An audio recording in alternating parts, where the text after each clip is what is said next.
जय हिंद दोस्तों, कैसे हैं आप सब। नीरज एग्जाम पॉइंट में आपका स्वागत है। दोस्तों, अगर आप बिहार दरोगा, बीपीएससी, रेलवे, एसएससी की तैयारी कर रहे हैं तो यह वीडियो आपके लिए बहुत ही महत्वपूर्ण होने वाली है। दोस्तों, यह मुगल काल से संबंधित क्वेश्चन होने वाली है जो आपको वन डे एग्जाम में बहुत बार पूछा जाता है। दोस्तों, वीडियो में बने रहें और वीडियो को अंत तक देखें। अगर आप नए हैं तो चैनल को सब्सक्राइब जरूर कर लीजिएगा।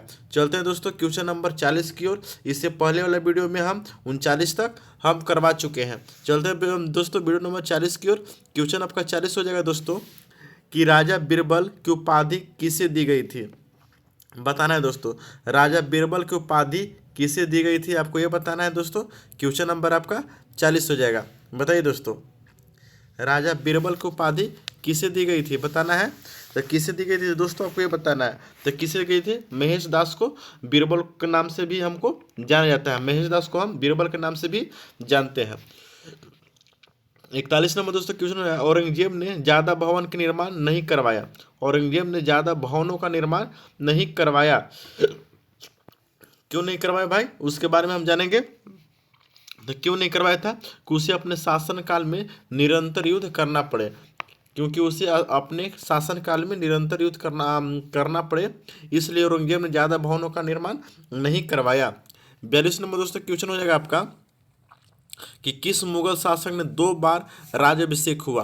किस मुगल शासक को 2 बार राज्याभिषेक हुआ दोस्तों, आपको ये बताना है। तो वह था कौन था? औरंगजेब। कौन था दोस्तों? औरंगजेब आपका राइट आंसर हो जाएगा। औरंगजेब को 2 बार राज्याभिषेक हुआ था। अगला है दोस्तों कि ग्रांड ट्रंक सड़क जो है जोड़ती है दोस्तों, वो कहाँ से जोड़ती है? जो ग्रांड ट्रंक जो रोड है दोस्तों, वो शेर शाह जी ने बनवाए थे, याद रखिएगा। वो सासाराम के ही में उनका मकबरा है, याद रखिएगा। ग्रैंड ट्रंक जो रोड है किससे जोड़ती है दोस्तों, आपको ये बताना है। तो किसको जोड़ती है दोस्तों? तो ये जोड़ती है कोलकाता एवं कोलकाता से अमृतसर को जोड़ती है। कोलकाता से अमृतसर को जोड़ती है, याद रखिएगा। 44 नंबर दोस्तों क्वेश्चन हो जाएगा कि वर्ष 1526 ईस्वी में लड़ी गई पानीपत की पहली लड़ाई बाबर से कौन पराजित हुआ था। तो कौन हुआ था दोस्तों? इब्राहिम लोदी आपको पराजित हुआ था, याद रखिएगा। और इसी युद्ध से मुगल काल की नींव पड़ी थी, याद रखिएगा। अगला है दोस्तों कि शेर शाह सूरी का मकबरा कहाँ स्थित है दोस्तों। तो शेर शाह सूरी का मकबरा आपको सासाराम में स्थित है। सासाराम बिहार राज्य में पड़ता है, याद रखिएगा दोस्तों। 46 नंबर दोस्तों क्वेश्चन है कि अकबर का राज्याभिषेक कहाँ हुआ था दोस्तों, आपको ये बताना है।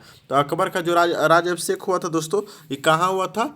तो वो कालानौर में हुआ था। कहाँ? कालानौर एक जगह का नाम है, वो कालानौर में अकबर का राज्याभिषेक हुआ था, याद रखिएगा। 47 नंबर दोस्तों क्वेश्चन कहता है गुरु अर्जुन देव समकालीन थे। गुरु अर्जुन देव किसके समकालीन थे दोस्तों, आपको ये बताना है। कि किसके समकालीन थे दोस्तों? जहांगीर के। किसके? जहांगीर के, याद रखिएगा। 48 नंबर दोस्तों कहता है क्वेश्चन किस राजपूत वंश ने अकबर के सामने समर्पण नहीं किया था। कौन सा राजपूत शासक था दोस्तों, ठीक ना, जो अकबर को समर्पण नहीं किया था? तो वो थे महाराणा प्रताप जी थे, ठीक है। ठीक, लेकिन यहाँ वंश पूछ रहा है तो कौन वंश थे दोस्तों? तो चौहान वंश आपका राइट आंसर हो जाएगा। कौन वंश? चौहान वंश, सॉरी सिसोदिया वंश ना। हाँ, सिसोदिया वंश आपका राइट आंसर होने वाला है, सिसोदिया वंश। अगला नंबर दोस्तों क्वेश्चन है कि किस मुगल शासक को आलमगीर कहा जाता है दोस्तों, आपको ये बताना है। किस मुगल शासक को आलमगीर कहा जाता है? 49 नंबर बताइए दोस्तों। तो किससे कहा जाता है? औरंगजेब आपका राइट आंसर हो जाएगा। औरंगजेब को आलमगीर के नाम से भी जानते हैं। चलते हैं दोस्तों क्वेश्चन नंबर 50 की ओर। 50 नंबर दोस्तों कहता है कि सम्राट अकबर द्वारा किसको जरी कलम यानी जरी कलम की उपाधि से नवाजा गया था। सम्राट अकबर द्वारा किसको जरी कलम की उपाधि से नवाजा गया था दोस्तों, आपको ये बताना है। तो किसको नवाजा गया था दोस्तों? मोहम्मद हुसैन को। किसे? मोहम्मद हुसैन आपका राइट आंसर हो जाएगा। 51 नंबर दोस्तों कहता है कि बाबर ने पहली बार पश्चिम से होकर भारत में प्रवेश किया, ठीक है। वो कौन सा स्टेट था दोस्तों, आपको ये बताना है। बताइए दोस्तों। तो आपका पंजाब से होकर प्रवेश किया था भारत में, याद रखिएगा। यानी ऑप्शन नंबर सी आपका करेक्ट आंसर होने वाला है। 52 नंबर दोस्तों कहता है कि हल्दी घाटी का युद्ध कब लड़ा गया था। बताइए दोस्तों, हल्दी घाटी का युद्ध कब लड़ा गया था, आपको ये बताना है। तो कब लड़ा गया था दोस्तों? तो 1576 ईस्वी में लड़ा गया था, याद रखिएगा। हल्दी घाटी के युद्ध कब लड़ा गया था? 1576 ईस्वी आपका राइट आंसर हो जाएगा। चलते हैं दोस्तों क्वेश्चन नंबर 53 की ओर। 53 का था दोस्तों, फैजी निम्नलिखित में किसके दरबार में रहता था? जो फैजी है दोस्तों, वो किसके दरबार में रहता था दोस्तों, आपको ये बताना है। तो किसके दरबार में रहता था? अकबर के दरबार में रहता था। किसके दरबार में? अकबर के। दोस्तों जितना भी S1 है सब पूछा हुआ क्वेश्चन है दोस्तों, याद रखिएगा। सब VVI है, इसको आप वन डे एग्जाम के लिए बहुत ही इंपॉर्टेंट होने वाली है, इसको आप अच्छे से रिवीजन कर लीजिएगा। चलते हैं दोस्तों क्वेश्चन नंबर 54 की ओर। 54 नंबर दोस्तों कहता है कि किसके समय में मल्लिक यानी मोहम्मद जैसी ने पद्मावत की रचना की थी? पद्मावत की रचनाकार कौन है दोस्तों? मोहम्मद जैसी। बहुत बार पूछता है, यह पुस्तक का नाम है दोस्तों, इसके रचयिता है मोहम्मद जैसी। बहुत बार पूछता है, लेकिन किसके शासन काल में, किसके शासन काल में दोस्तों इसकी रचना हुई थी, आपको ये बताना है। तो किसके शासन काल में हुआ था दोस्तों? तो यह शेरशाह किसके शासनकाल में हुआ था, बताना है दोस्तों। तो ये किसके शासनकाल में हुआ था दोस्तों? तो यह हुआ था आपका शेरशाह के शासनकाल में। याद रखिएगा, किसके शासनकाल में? शेरशाह के शासनकाल में। ऑप्शन नंबर बी आपका करेक्ट आंसर होने वाला है। ऑप्शन नंबर बी आपका करेक्ट आंसर हो जाएगा। 55 नंबर दोस्तों क्वेश्चन कहता है कि किसने चौसा की लड़ाई, यानी चौसा की लड़ाई कब हुआ था दोस्तों? 1539 ईस्वी में। कब हुआ था? 1539 ईस्वी में, याद रखिएगा। ठीक है, हुमायूं को पराजित किया था। किसने किया था हुमायूं को पराजित चौसा के युद्ध में 1539 में? क्वेश्चन नंबर ये पूछ रहा है दोस्तों। 55 नंबर बताइए किसने किया था? तो किसने किया था दोस्तों? शेरशाह ने। किसने किया था? शेरशाह आपका राइट आंसर हो जाएगा। चलते हैं दोस्तों क्वेश्चन नंबर आए की ओर। अगला नंबर दोस्तों क्वेश्चन आपका है 56 नंबर दोस्तों। 56 कहता है कि हुमायूं का मकबरा कहाँ है, आपको बताना है। हुमायूं का मकबरा दोस्तों कहाँ है, आपको ये बताना है। क्वेश्चन नंबर आपका 56 कह रहा है कि हुमायूं का मकबरा कहाँ है दोस्तों, आपको ये बताना है। 56 नंबर बताइए दोस्तों, हुमायूं का मकबरा आपको कहाँ मिलेगा? तो कहाँ है दोस्तों? दिल्ली में। कहाँ है? दिल्ली आपका राइट आंसर हो जाएगा। हुमायूं का मकबरा कहाँ है? दिल्ली आपका राइट आंसर होने वाला है। चलते दोस्तों क्वेश्चन नंबर 57 की ओर। 57 दोस्तों कहता है किस मुगल शासक ने 2 बार शासन किया? कौन सा मुगल शासक था जिसने 2 बार शासन किया था दोस्तों? आपको 57 नंबर क्वेश्चन है। तो किसने किया था दोस्तों? तो वो था हुमायूं। कौन था? हुमायूं आपका राइट आंसर होने वाला है। 58 नंबर दोस्तों कहता है कि भारत में बीबी का मकबरा कहाँ है दोस्तों? तो बीबी का मकबरा आपका औरंगाबाद आपका राइट आंसर हो जाएगा। ये औरंगाबाद दोस्तों महाराष्ट्र राज्य में पड़ता है। कहाँ? महाराष्ट्र में, याद रखिएगा, महाराष्ट्र में पड़ता है। 69 नंबर दोस्तों कहता है 59 नंबर कि फतेहपुर सीकरी स्थित लाल पत्थर से निर्मित शेख सलीम चिश्ती के मकबरे को किसने संगमरमर का करवाया था? 59 नंबर दोस्तों क्या क्वेश्चन है, किसने संगमरमर का करवाया था शेख सलीम चिश्ती के मकबरे को? बताना है दोस्तों। तो किसने करवाया था? जहांगीर ने। किसने करवाया था? जहांगीर जी ने करवाया था, यानी ऑप्शन नंबर बी आपका करेक्ट आंसर हो जाएगा।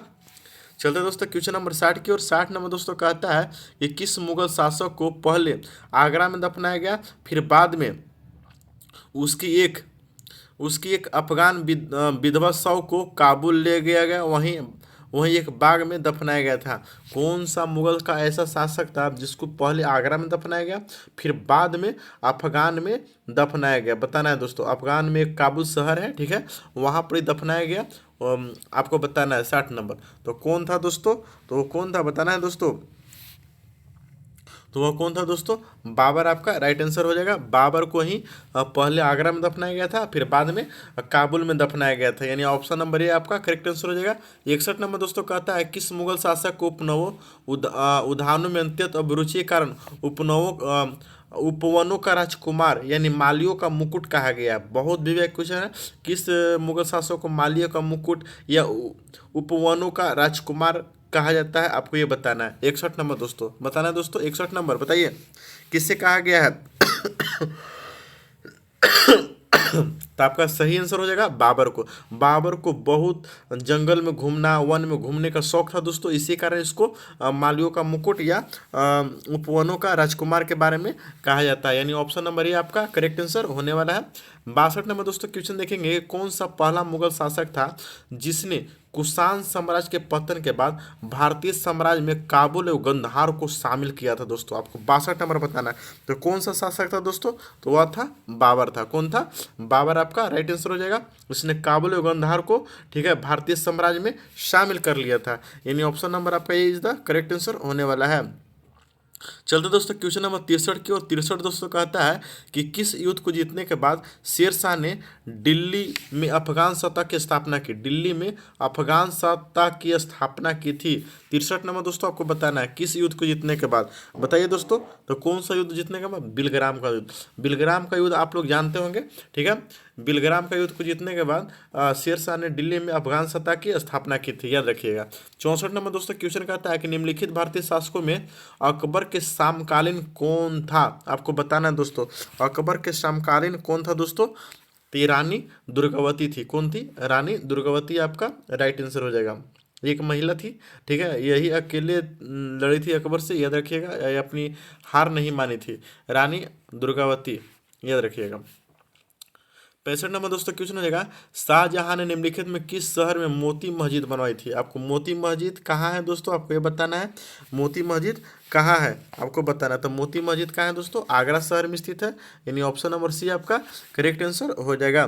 चलते हैं दोस्तों क्वेश्चन नंबर 66 की ओर। 66 नंबर दोस्तों कहता है आपका क्वेश्चन कि किस मुगल शासक ने, ठीक है, किस मुगल शासक ने जजिया नामक कर को पुनः लगाया? यानी जजिया नामक कर को पुनः लगाया था किस शासक ने दोस्तों? तो ये जजिया नामक कर को बंद कर दिया था अकबर ने, ठीक है। फिर उसको कौन लाया था पुनः? तो वो कौन लाया था? औरंगजेब लाया था। औरंगजेब बहुत ही खतरनाक शासक था दोस्तों, ये बहुत ही मंदिर मस्जिद को तोड़ता था, यानी ऑप्शन नंबर सी आपका करेक्ट आंसर हो जाएगा, औरंगजेब। इसको हम ऐसे कर दिए, ऑप्शन नंबर सी। 67 नंबर देखते हैं दोस्तों, अकबर के शासनकाल में अमल गुजार, कौन? अमल गुजार नामक अधिकारी का क्या कार्य था दोस्तों आपको ये पूछ रहा है, ठीक है। अकबर के शासनकाल में अमल गुजार नामक अधिकारी का क्या कार्य था दोस्तों आपको ये पूछ रहा है। 67 नंबर बताइए दोस्तों क्या कार्य था? तो ये था दोस्तों भूमि राजस्व का मूल्यांकन करना और संग्रह करना, यानी ऑप्शन नंबर बी आपका करेक्ट आंसर हो जाएगा। 68 नंबर दोस्तों कहता है कि शिवाजी ने मुगलों के किस संधि को द्वारा किलों को संतांतरित किया बताना है दोस्तों। 68 नंबर, तो ये दोस्तों किसने किया था? तो ये पुरंदर किया था। क्या? पुरंदर आपका राइट आंसर हो जाएगा। चलते हैं दोस्तों क्वेश्चन नंबर 69 की ओर। 69 नंबर दोस्तों कहता है किस वर्ष बैसाखी के दिन 13 अप्रैल को गुरु गोविंद सिंह ने खालसा पंथ की नींव रखी थी? आपको बताना है खालसा पंथ की नींव, ठीक है। किस बैसाखी दिन 13 अप्रैल को गुरु गोविंद सिंह ने रखी थी? आपको ये बताना है दोस्तों। तो ये 1669 आपका राइट आंसर हो जाएगा। 1669 में खालसा पंथ की नींव रखी गई थी, या 1699 में, ऑप्शन नंबर बी आपका करेक्ट आंसर हो जाएगा। 70 नंबर दोस्तों क्वेश्चन कहता है निम्न में से कौन सा मुगल बादशाह पहले तो अंग्रेज की कैदी रहा और बाद में जीवन पर्यंत मराठा का पेंशन भोगी रहा? कौन सा मुगल बादशाह था दोस्तों? तो कौन था? शाह आलम टू। जो शाह आलम टू था अंग्रेजी का कैदी रहा और बाद में मराठों का पेंशन भोगी भी रहा था, यानी ऑप्शन नंबर ए आपका करेक्ट आंसर होने वाला है, शाह आलम टू, याद रखिएगा। 71 नंबर दोस्तों क्वेश्चन है कि दक्षिण में निम्नलिखित में किसके शासन में मुगल साम्राज्य तमिल राज क्षेत्र तक फैला? बताना है किसके शासनकाल में दोस्तों मुगल साम्राज्य तमिल राज क्षेत्र तक फैला दोस्तों आपको ये बताना है। तो कौन सा? औरंगजेब के शासनकाल में, याद रखिएगा, यानी ऑप्शन नंबर बी आपका करेक्ट आंसर हो जाएगा। चलते हैं दोस्तों क्वेश्चन नंबर आए की ओर। आपका अगला नंबर दोस्तों क्वेश्चन है 72 नंबर कि मुगल सत्ता का पूर्ण स्थापना हुमायूं ने कब की थी? मुगल सत्ता का पूर्ण स्थापना हुमायूं ने कब की थी दोस्तों आपको ये बताना है। तो कब की थी दोस्तों? तो ये की थी मुगल सत्ता का पूर्ण स्थापना हुमायूं ने दोस्तों 1555 से लेकर 56 ईस्वी में की थी, यानी ऑप्शन नंबर बी आपका करेक्ट आंसर हो जाएगा। मिलते हैं दोस्तों आगे की और अब आज तक 72 पढ़े हैं, इससे आगे भी हम लोग करवाने वाले हैं। टोटल क्वेश्चन आपका 217 होने वाला है, जो अभी तक हम लोग 72 देख चुके हैं। थोड़ा थोड़ा वीडियो के माध्यम से हम लोग पूरा का पूरा मुगल साम्राज्य कैप्चर करेंगे। वीडियो में बने रहने के लिए धन्यवाद। अगर आप नए हैं तो चैनल को सब्सक्राइब कर लीजिएगा। मिलते हैं दोस्तों आगे की ओर, तब तक के लिए जय हिंद।